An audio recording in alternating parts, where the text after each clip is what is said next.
C'est extrêmement propre. À peine arrivés, ils ne cachent pas leur étonnement. Il n'y a pas de barreaux aux fenêtres. Cette pièce, qui semble être une chambre d'étudiant, est en fait la cellule d'un détenu. Les députés n'en reviennent pas. En fait, on n'a pas le sentiment d'être dans une prison parce que tout ce qui est visuel et sonore d'une prison n'existe pas ici. Et pour cause, cette prison au nord de Copenhague pourrait s'apparenter à un centre universitaire. Bibliothèque, canapé, cuisine commune.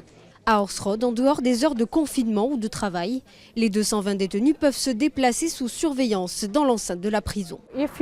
Si vous essayez de vous évader, vous pouvez être transféré dans une prison fermée. Et je pense que c'est la raison pour laquelle il y a très peu d'évasion.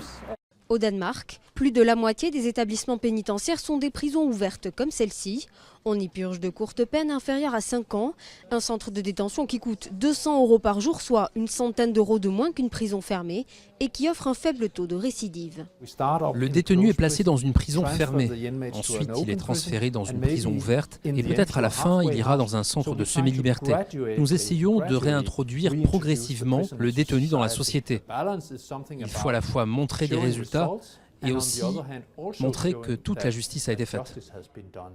Alors ce modèle pourrait-il être applicable en France ? Ça montre qu'il y a de très bons résultats pour un coût de construction et de fonctionnement bien moindre. Donc ça nous interpelle aussi. Effectivement, on pourrait s'inspirer de cette démarche-là de pragmatisme autour de ces questions essentielles. Le Danemark a un taux de récidive qui figure parmi les plus bas d'Europe, 24%. Un système carcéral basé sur la confiance et la normalisation qui pourrait servir d'exemple dans la future loi de programmation de la justice prévue au printemps prochain.